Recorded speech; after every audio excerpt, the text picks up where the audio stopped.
La paz de nuestro Señor Jesús, hermanos. Gracias a Dios en este día por esta nueva oportunidad maravillosa que hoy tenemos de estar ante Él, y pues tenemos un propósito y una finalidad. El principal es venir a agradecerle a Dios por todas sus bondades, por todas sus bendiciones. David menciona: bendito el Señor Dios nuestro. Dice que cada día nos colma de favores y misericordias. El segundo, estamos aquí, pero no nomás por estar. Si alguien está nomás por estar, pues está perdiendo tiempo, y más le valiera pues no venir. Pues ¿para qué? Estamos aquí para ser mejores, para cultivar nuestra alma, para forjarnos como mejores personas dentro de la sociedad, para en un futuro llegar a ser buenos hombres de Dios, buenas mujeres de Dios, buenos esposos, buenas esposas, buenos padres, buenas madres. Y si aún está todavía lejano ese asunto, pues se puede formar como un buen hijo, una buena hija. Esto es de Dios indudablemente. La Biblia dice: honra a tu padre y a tu madre, dice, para que los días de tu vida se alarguen sobre la tierra que el Señor te da. Dice en otra porción: honra a tu padre y a tu madre. Dice que es el primer mandamiento con promesa. Estamos viendo cambios dentro de la sociedad, y la sociedad, algunos conscientes, otros de manera inconsciente, están clamando por un país mejor, por un México mejor. Pero déjeme decirle que el país de México no lo forma el gobierno federal, no lo forma solamente el presidente electo, no. El país de México está formado por cada uno de nosotros los mexicanos. Y si nosotros como seres humanos individualmente no mejoramos, olvídese de tener un país mejor, olvídese de tener una sociedad donde pueda usted vivir en tranquilidad. Seguiremos en las mismas, seguirá la corrupción, seguirá el robo, seguirá la violencia, seguirá el abuso, seguirá el maltrato en todos los aspectos. ¿Por qué? Pues porque todos queremos que el gobierno haga. Y no es así. Cada uno de nosotros estamos aquí para mejorar nuestra vida. ¿Sí o no? Bueno, vamos a meditar en la epístola del apóstol Pablo a los hermanos de Corinto.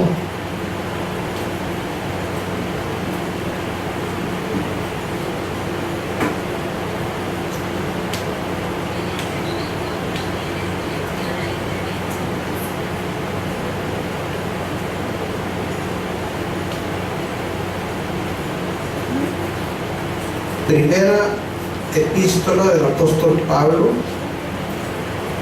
los hermanos de Corinto. Corinto era una ciudad donde estaba establecida una iglesia, la iglesia de los hermanos de Corinto, o los corintios. Corintios es el gentilicio de aquella iglesia, como es el gentilicio de nosotros. ¿Cómo se nos denomina a nosotros los que vivimos en Juárez?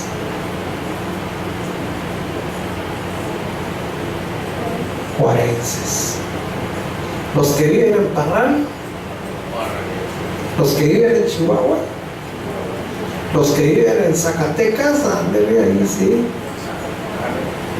Los que viven en Aguascalientes, a ver. Ande, si sabe, mire. Un 10 le ponemos. Pensé que lo iban a saber. Hidro de agua, cálidos, caliente. A que vea. Entonces, todo eso que estamos aprendiendo nos sirve a nosotros. Corintios es el gentilicio de los hermanos que vivían en la ciudad de Corinto. El apóstol Pablo les habla ahí en la primera carta, capítulo 1, y luego yo quiero que usted note la expresión que Pablo da ahí. Dice: en el nombre de Jesús se pone de pie, como respeto, como reverencia a la palabra de nuestro Señor Jesús. Dice a la letra: Pablo, llamado a ser apóstol de Jesús, el Cristo, por la voluntad de Dios, y el hermano Sóstenes, a la iglesia de Dios que está en Corinto, santificados en Cristo Jesús, llamados a ser santos, y a todos los que invocan el nombre del Señor nuestro Jesús, el Cristo, en cualquier lugar, Señor de ellos y nuestro. Amén. Tome su asiento. Hay una pregunta, a ver si captó lo que leímos. Esta carta, ¿a quién está dirigida?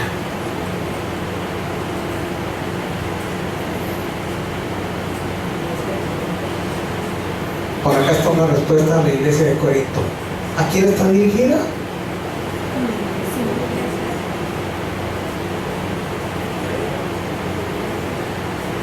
A la iglesia de Corinto, ¿sí?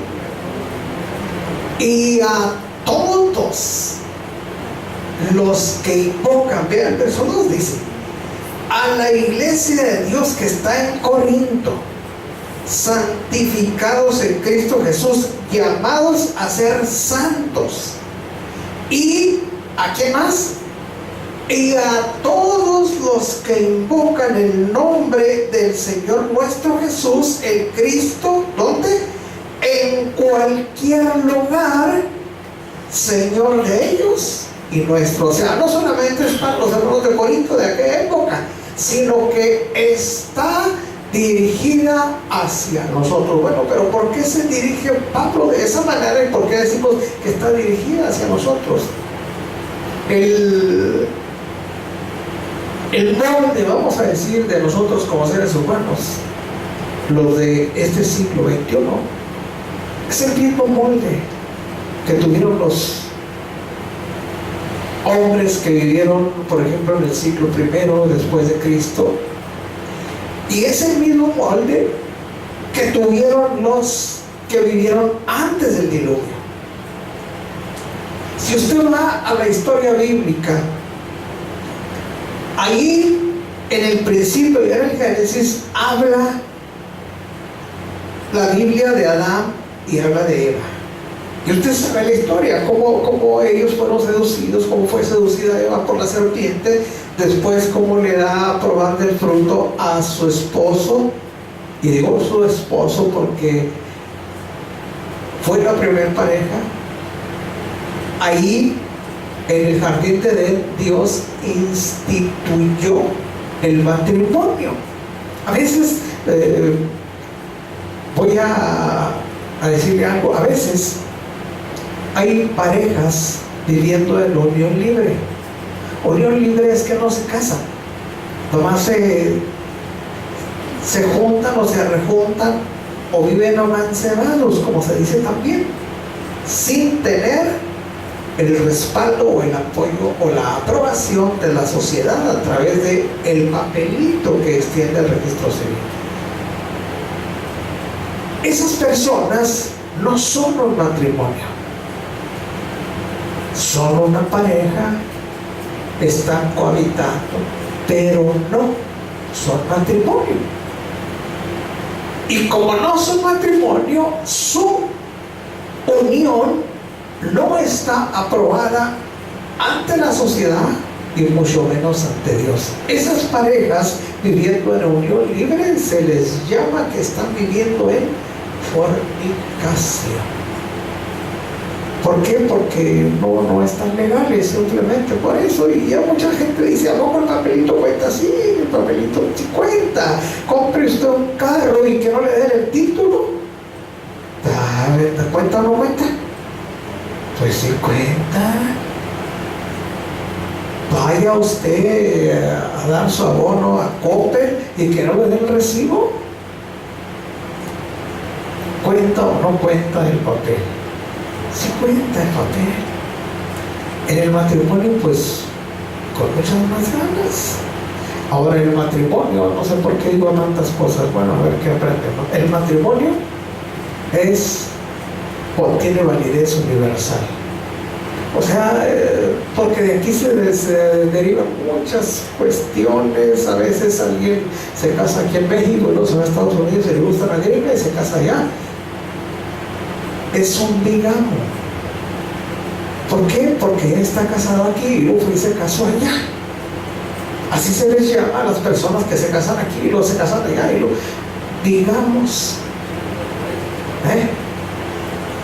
entonces Pablo le hace un llamado, volviendo al tema, le hace un llamado. Bueno, estábamos con la pareja de Adán y Eva, por eso nos metimos hasta allá. Estábamos con la pareja de Adán y Eva. Les decía yo, el patrón de nosotros es el mismo patrón que han tenido los antediluvianos. Por ejemplo, después de que ellos cometen pecado, ellos tienen 2 hijos, Caín y Abel. ¿Y qué sucedió con estos 2 hermanos? Antes de eso, Abel le ofrece una ofrenda a Dios. ¿Pero por qué le ofrece una ofrenda? Hay cosas que la Biblia no dice, pero nosotros las tenemos que ir deduciendo, analizando, considerando, pensándolas, porque somos seres pensantes. ¿Cuántos seres pensantes hay aquí? Vamos a ver, hermano Ángel. Ángel, pues levante su manita, diga yo. ¿Y los demás no piensan? Pues qué lástima que tengan el cerebro atrofiado. Somos seres pensantes. Bueno, Abel ofrece una ofrenda a Dios. ¿Pero por qué? ¿Dónde dice la Biblia que Abel conoce a Dios? La Biblia no dice que Abel conoce a Dios. Pero nosotros entendemos por lógica, usando el sentido común, que los padres de Abel sí conocieron a Dios, hablaron con él, estuvieron con él frente a frente, escuchaban la voz, había intimidad entre ellos, y nacen los hijos, y los padres son los principales encargados de transmitir los primeros conocimientos a los hijos acerca de Dios. ¿Sí o no? Cosa que ya no sucede. Por eso la sociedad y el cristianismo anda patas para arriba. Entonces, Adán y Eva transmiten. Ahora, ¿pero por qué digo que transmiten? Porque recuerden que esa pareja cometió pecado. Ellos vivían en el paraíso y Dios los expulsa. Y pone un querubín con una espada encendida para que cuide la entrada al paraíso y ellos no pueden entrar. Ellos vivían fuera del paraíso. Ellos tuvieron que labrar la tierra. Ellos vivieron en condiciones totalmente diferentes a las que tenían cuando estaban en el jardín del Edén. Y quizás ellos contemplaban aquella tierra y le decían a sus hijos, le comentaban, le platicaban: mira, hijo, nosotros vivíamos allá. Y los hijos quizás cuestionaban: bueno, ¿qué sucedió? Pues nosotros fallamos, nosotros cometimos pecado, le faltamos a Dios. Bueno, ¿y quién es Dios? Y empiezan a transmitir la enseñanza, el conocimiento de Dios a los hijos. Y los hijos, no todos reciben la enseñanza. Aquí había dos hijos. Uno recibe la enseñanza y se esmera en ofrecer una ofrenda. Y va y busca entre el ganado y selecciona lo mejor del ganado.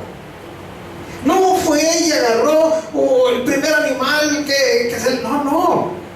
Él sabía que la ofrenda era para Dios, y para Dios lo hemos dicho, aunque lo digamos, pues no lo hacemos. ¿Para Dios qué es?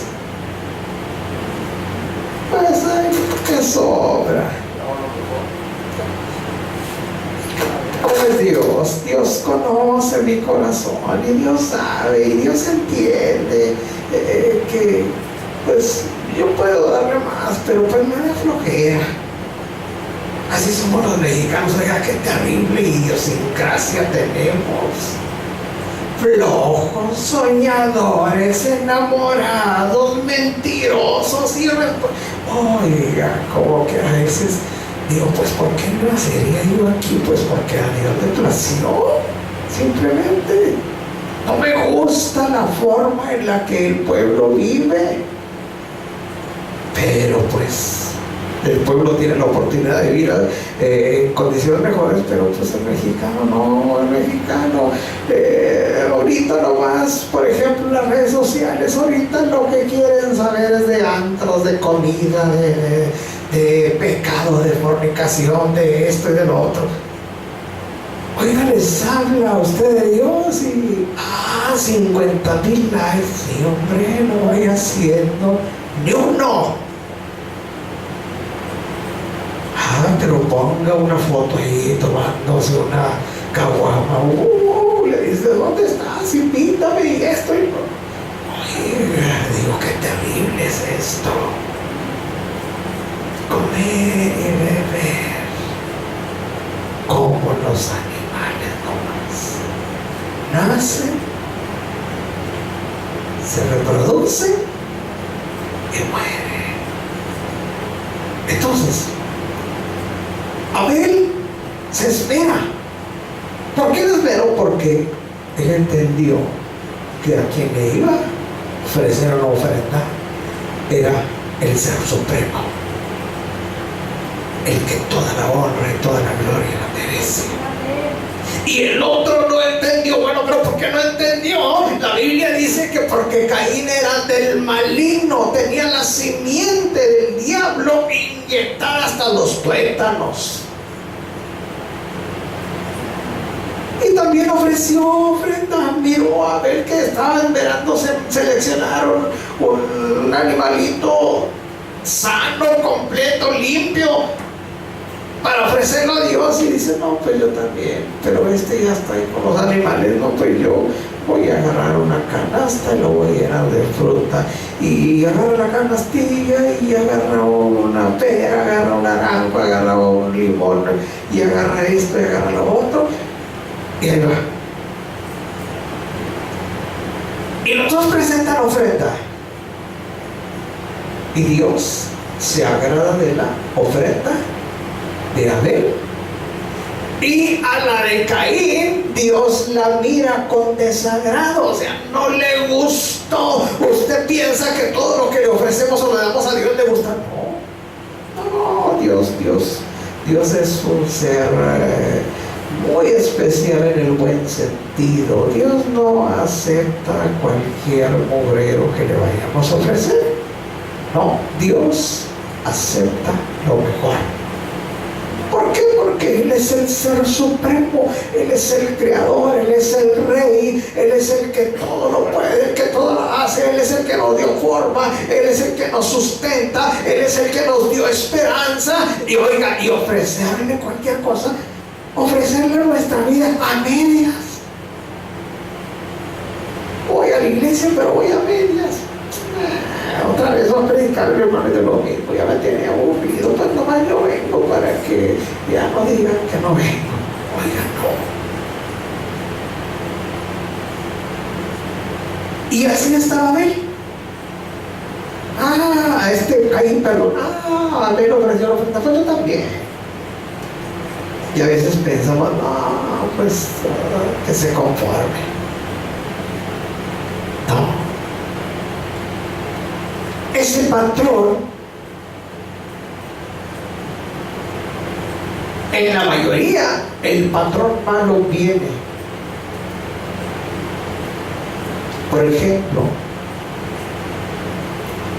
Abel ofreció una buena ofrenda a Dios, Dios se agrada. Y Caín vio que Dios se agradó de la ofrenda de Abel, pero que no le gustó la de él. ¿Y qué hizo? ¿Qué surge después de ese rechazo de Dios hacia Caín? Surge la envidia.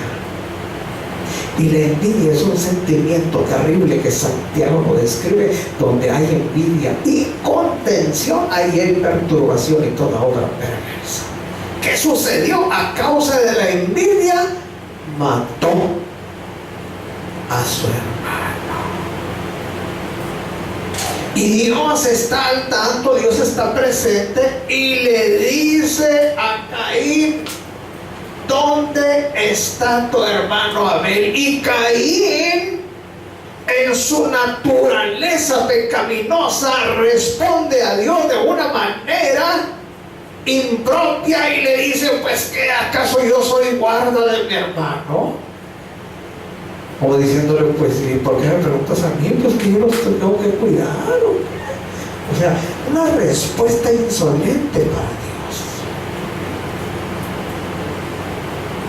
Y eso se dio en él, se dio en los habitantes de Sodoma y Gomorra que fueron destruidos, se dio en todas las personas que fueron destruidas por el diluvio, porque Dios vio la maldad de los hombres, que eran mucha.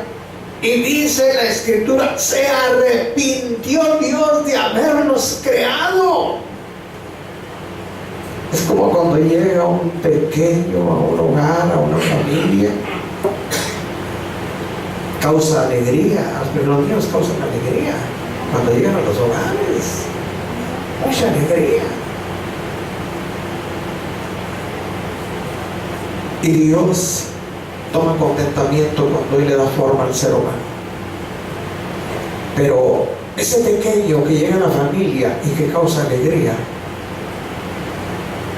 muchas de las veces hay padres que dicen: como quisiera que se hubiera quedado pequeño como estaba, como cuando llegó al hogar, como cuando yo lo traía en los brazos, como cuando lo mimaba, como cuando me sonreía, una sonrisa inocente, limpia.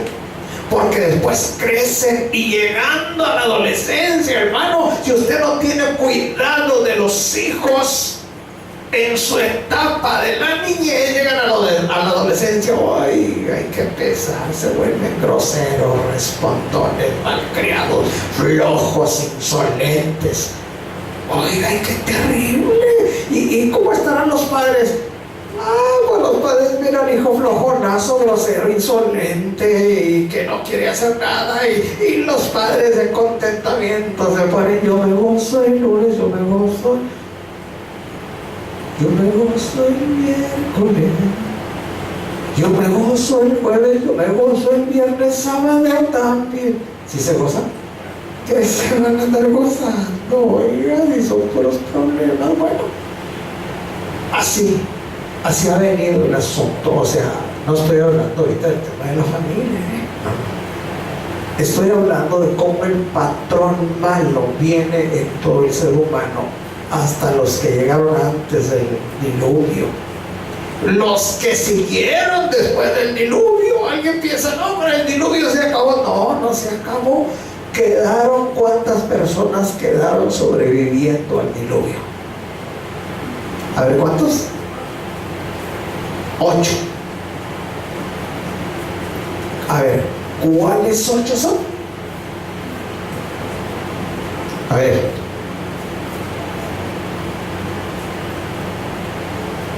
¿cuáles 8? Pues son 8, yo no sé cuáles, pero son 8. Mire, era Noé y su esposa. Cuénteme. 2. Noé tenía 3 hijos. ¿Cuántos van? 5. Y 3 esposas de los hijos, ¿cuántos son? 8. Con esos bastó para volver a poblar la humanidad llena de gente de maldad. 8 personas. Ahora considere usted, de esas 8 personas, ¿cuántos justos había? La Biblia habla de Noé como un varón justo. ¿Y los otros 7? Uno era un depravado que abusó de su madre, y de las esposas no dice, pero quedaron los otros 2 que no se unieron a la depravación de Canaán, de Cam. Sigue el género humano su curso. Pablo en aquellos tiempos les hablaba a los hermanos y les decía: no erréis, que los injustos no van a poseer el reino de Dios, ni los borrachos, ni los robadores, ni los maldicientes, ni los afeminados, ni los que se echan con varón, ni los homicidas, ni los ladrones, ni los avaros van a poseer el reino de Dios.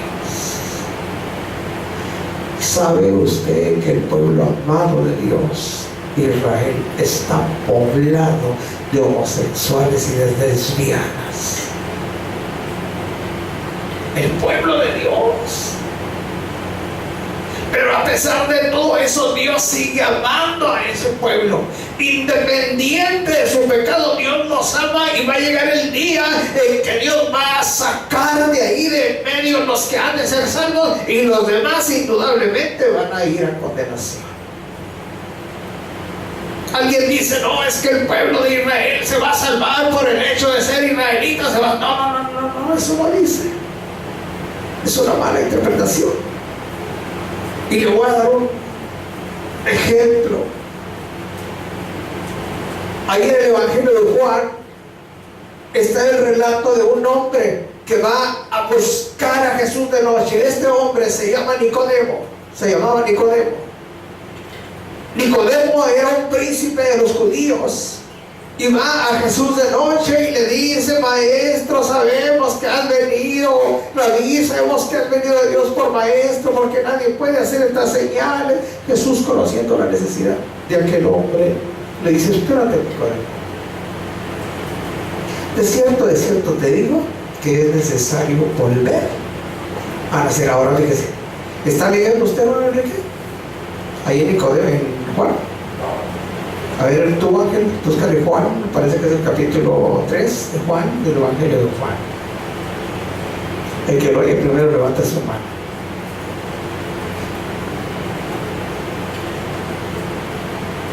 Había un hombre.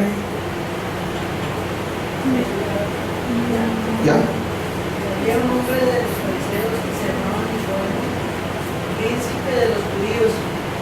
Este vino a Jesús de noche y le dijo: Rabí, sabemos que has venido de Dios por maestro, porque nadie puede hacer estas señales que tú haces si no estuviera Dios con él. Respondió Jesús y le dijo: de cierto, que el que no naciera otra vez no puede ver el reino de Dios. Amén. Adelante. Dice Nicodemo: ¿cómo puede un hombre nacer siendo viejo? ¿Puede entrar otra vez en el vientre de su madre? Puede entrar otra vez en el vientre de su madre y nacer. Yo Jesús, de cierto te digo, que el que no naciere de agua y de espíritu no puede entrar en el reino de Dios. Porque es nacido de la carne, carne es; porque es nacido del espíritu, espíritu es. No te maravilles de que te dije: os es necesario nacer otra vez.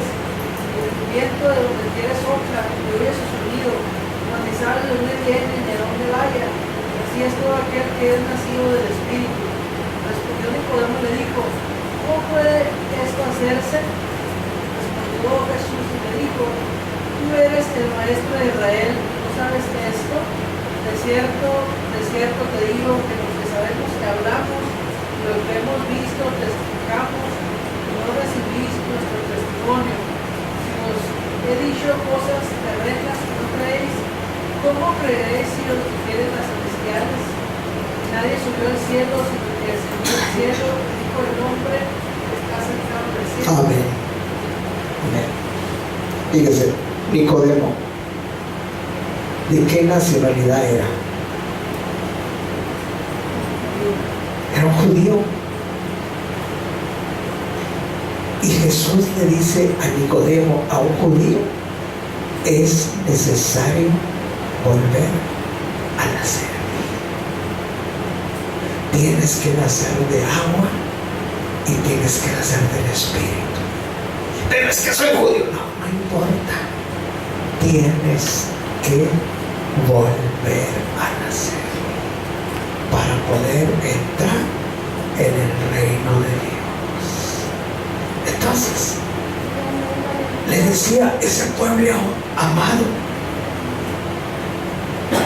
hasta ahorita por Dios es un pueblo que ha rechazado hasta ahorita a Dios. No lo aceptan. Lo ven como cualquier mortal, lo ven como un renegado, lo ven como quieren verlo. Y ese pueblo está lleno de maldad, como está lleno de maldad la humanidad. Allá en Israel hay manifestaciones a favor del homosexualismo y a favor del lesbianismo, de los movimientos gay, como lo hay en Nueva York, como lo hay en México, como los hay aquí en Juárez también, porque Juárez está cada día descendiendo más y más y más.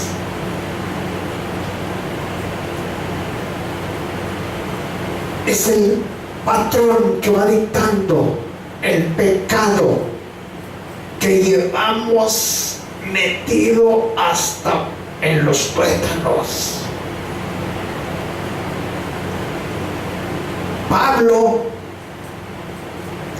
por ello, le hace un llamado a la iglesia de Corinto y les dice, verso 2 del capítulo 1 de la primera carta, dice, a la iglesia de Dios que está en Corinto, y luego vea cómo le dice a la iglesia, santificados. Santificados viene de santo. Santo no es una persona que ha muerto y que el Papa Francisco la beatifica y la declara santa. No, santo es el que se aparta del pecado, el que vive una vida ordenada. Ese es un santo. Si usted se ha apartado del pecado y su vida es una vida ordenada, usted es un santo, usted es una santa. Pero si normal estamos haciendo, como luego dicen al Mickey, pues ni santo, ni lo digo, nada de nada. Entonces, ¿se entiende? ¿O no entiende? ¿Sí comprende? ¿O no comprende? Bueno, sigue diciendo, a la iglesia de Dios que está en Corinto, santificados en Cristo Jesús, llamados a ser santos. O sea, santificados y llamados a ser santos en Cristo, llamados a ser santos, y a todos, dicen, los que invocan el nombre del Señor nuestro Jesucristo, en cualquier lugar, Señor de ellos y nuestro, dice, gracia y paz tengáis de Dios nuestro Padre y del Señor Jesús el Cristo. Y luego sigue diciendo, vamos hasta el verso 8, dice, el cual también os confirmará, dice, que permanezcáis, ¿cómo dice? Sin pecado hasta el fin, hasta el día de nuestro Señor Jesús en Cristo. Fíjense, hermano, Permanecer sin pecado, permanecer lo más posible que esté a nuestro alcance en pureza, es una de nuestras prioridades como cristianos, porque si no permanecemos en pureza, habremos vivido 50, 60, 70, los años que sean, en vano, porque va a llegar un momento en que vamos a enfrentar una triste realidad si no fuimos genuinos, si no fuimos sinceros. Si fuimos aparentes, vamos a enfrentar una triste realidad. Por eso Jesús les dice ahí en los evangelios, en aquel día dice, muchos me dirán, Señor, en tu nombre hicimos milagros, en tu nombre hicimos sanidades, en tu nombre profetizamos, en tu nombre esto y en tu nombre aquello. Dice, yo les voy a contestar, apartados de mí, no os conozco. Obradores de maldad, dice, maldito, dice, al fuego eterno. Oiga, pero ¿por qué? El tratar con Dios, hermano, lo hemos dicho y tenemos que considerarlo, que hacer conciencia. Tratar con Dios es una de las cosas más serias.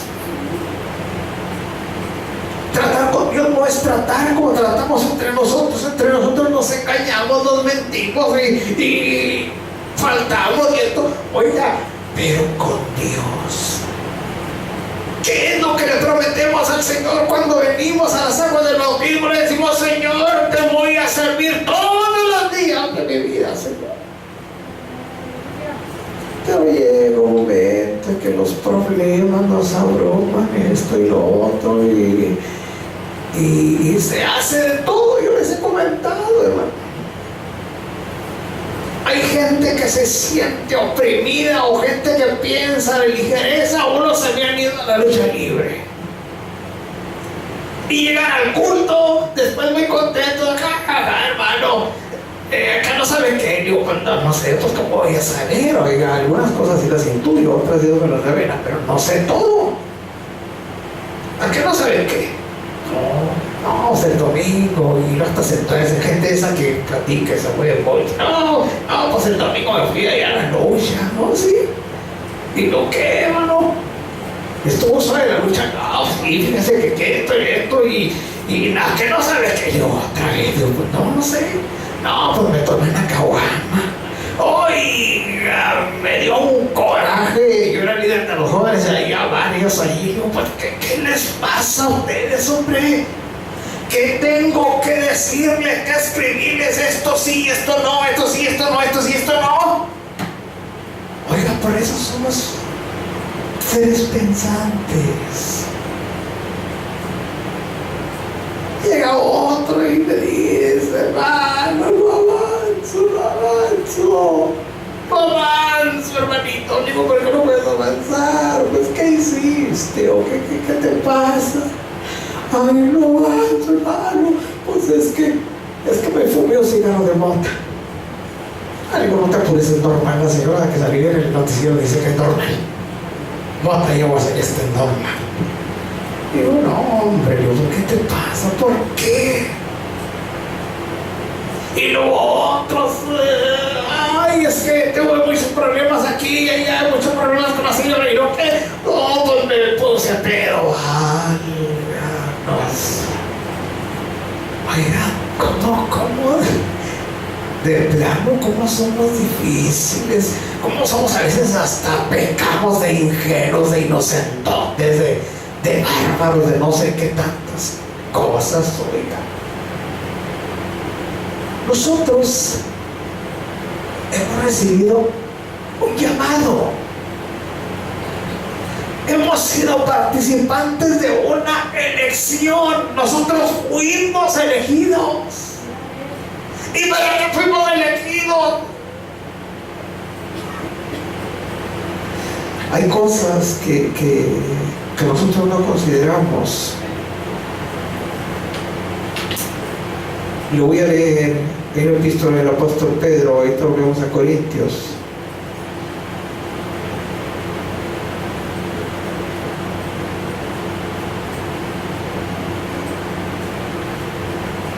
Capítulo 1. de la primera epístola del apóstol Pedro. Ya lo iba a decir, se me vuela la cabeza ahorita, que con tanto iba a decir primera de Pedro a los Corintios. No, primera de Pedro 1. Primera de Pedro 1. Fíjese.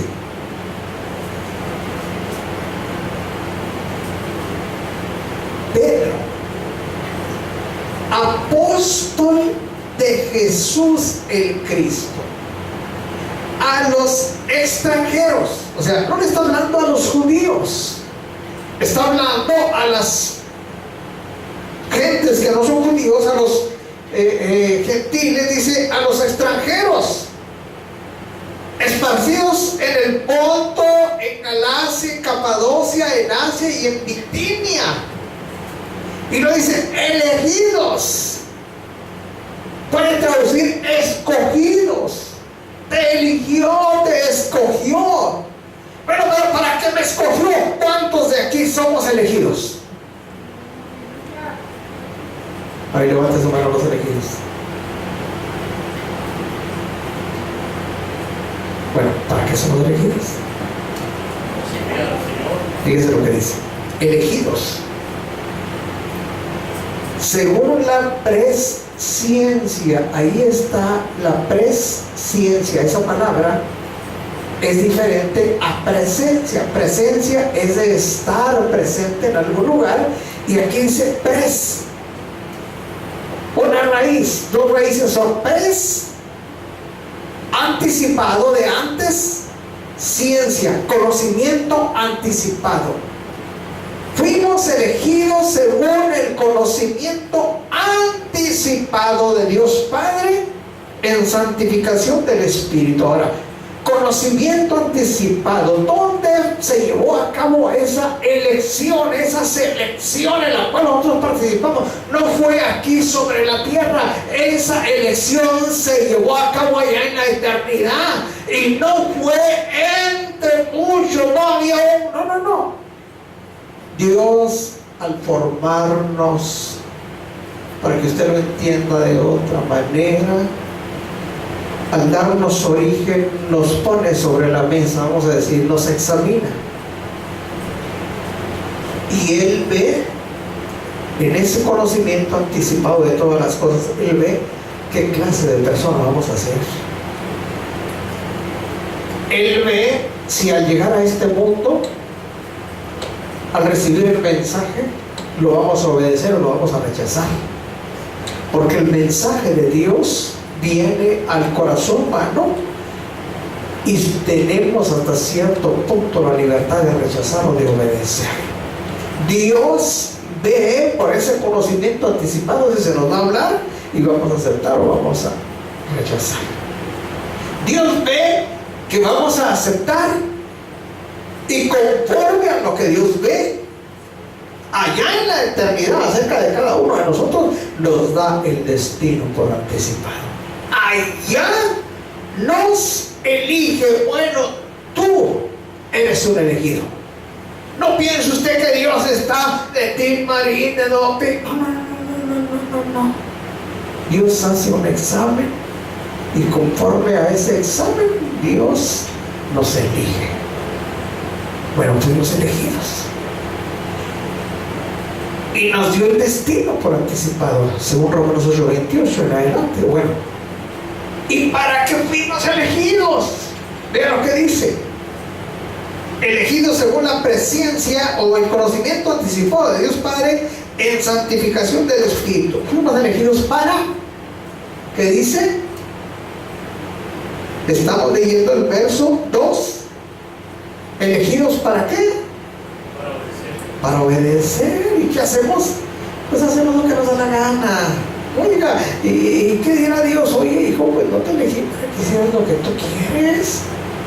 Te elegí para que obedezcas. Pero es que el pastor me cae mal. No te preguntes si te caía mal. Yo te elegí para que obedecieras. Obedéceme. Porque ahorita, mire, yo no sé por qué tengo que tocar muchas cosas. Pues es que se presentan. Ahorita hay una franca rebeldía en contra de los pastores. Por eso uno se sale de aquí, se van para allá y luego llegan ahí y se vuelven a salir y andan, es un peregrinar constante en todas las congregaciones. ¿Por qué? ¿Qué así es la vida cristiana? No. ¿Por qué son así, los hermanos? Porque son rebeldes. Porque no han entendido que Dios tiene un gobierno establecido aquí sobre la tierra, que su iglesia está gobernada por el Espíritu Santo y Dios tiene en cada localidad, en cada lugar, en cada colonia, servidores o líderes que están a cargo de un rebaño. Y los hombres, las mujeres no entienden, hacen lo que les da la gana. Simplemente se representan, ya me voy, ya no me voy a reunir aquí. Igual está bueno, pues, si se quiere vayas, pues porque ya esa gente ya no entiende, ya. No me vienen a decir, oiga, ¿cómo ven? Mire, tengo este problema, estoy luchando, ¿no? Se me presentan a veces uno, a veces en vuelo. Ya nos vamos, sí. ¿Y por qué no? Pues es que ya nos vamos a otra. Dios los bendiga, váyanse. Eso no se hace.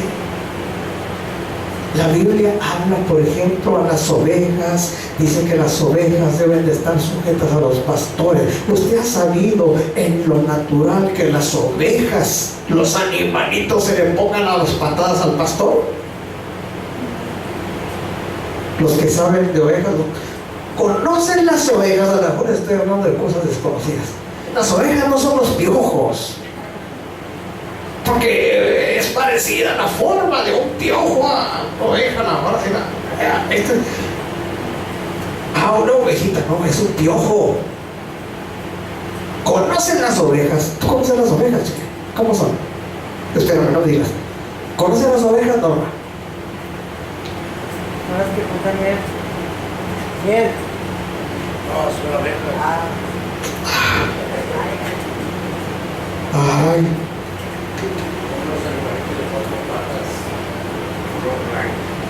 Animalitos de cuatro patas que producen lana.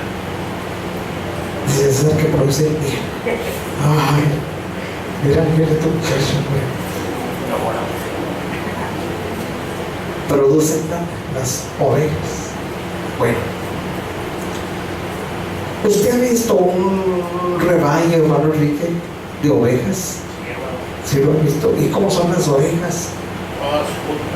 Todas juntitas, y de repente sale una y dice espérense, le dice a los demás espérense, y agarran a vuelo y ¡pum! Topetazo al pastor, ¿sí? ¿Sí? No.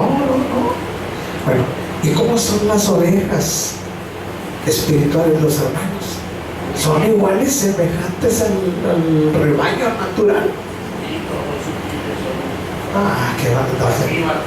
¿Qué van a andar siendo sutiles? Son todo lo contrario, son rebeldes. Pues sí, tiene razón, son cabras.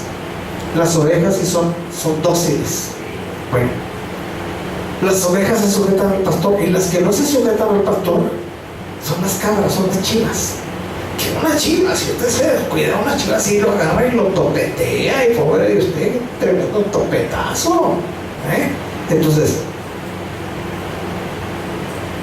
aquí Pedro le habla a la iglesia: fuimos elegidos. ¿Para qué? Pues para hacer guerrilla. No para guerrilleros, no para guerrillas. Elegidos para obedecer, en santificación del Espíritu, para obedecer. Y lo dice: y ser rociados con la sangre de Jesús el Cristo, dice, gracia y paz os sea multiplicada. Aquí Pedro nos está dando una descripción muy diferente a que nosotros tenemos, o al concepto que tenemos del cristianismo. Alguien dice: no, yo tengo libre albedrío. Pues sí, tiene libre albedrío, pero usted como siervo de Dios debe tener una sujeción a su líder. Entonces, ¿por qué? Pues porque si nos convertimos en personas rebeldes, hoy venimos y mañana no venimos, y si nos da la gana no venimos jamás, y que quien me dice algo, y no. O sea, con esas actitudes nos estamos perdiendo muchísimas bendiciones. Nosotros, hermano, estamos destinados para ser personas sumamente felices en toda la extensión de la palabra. Y si yo hago una encuesta dentro del pueblo cristiano y al azar le digo a una persona, ¿usted es feliz realmente? Yo estoy seguro al 100% que va a decir que no es feliz. ¿Por qué? Pues porque tenemos conceptos cerrados en cuanto a la felicidad. Pensamos que la felicidad es traer un carro del año y traer una rubia despampanante a un lado y tener una casa y tener criados y tener un refrigerador y que nos sirvan y tener... Eso no es felicidad. La felicidad la puede tener una persona humilde viviendo en un cuartito de paletas y con piso de tierra y con un techo donde llueve más adentro que afuera. Esa persona puede tener la felicidad que no tiene una gente pudiente. ¿Por qué? Porque la felicidad no la da la abundancia de los bienes que posee. Dice Jesús, mirad y guardaos de toda avaricia, porque la vida o la felicidad del hombre no consiste en la abundancia de los bienes que posee. Entonces, ¿en qué consiste? Consiste simplemente en tener paz. Paz. ¿Y qué es paz? Paz es quietud, es no tener temor a nada, vivir sin sobresaltos, sin temores, sin angustias, sin aflicciones. Problemas, sí, muchos problemas, pero los problemas me los va a resolver el Señor. Yo no puedo resolver los problemas. A través de los años que tengo, Dios es quien se ha encargado de suplir mis necesidades. ¿Cómo lo hace el Señor? Yo no sé cómo lo hace, pero Él lo hace y las ha suplido y las va a seguir supliendo. Pablo dice, mi Dios pues va a suplir todo lo que te falta conforme a sus gloriosas riquezas.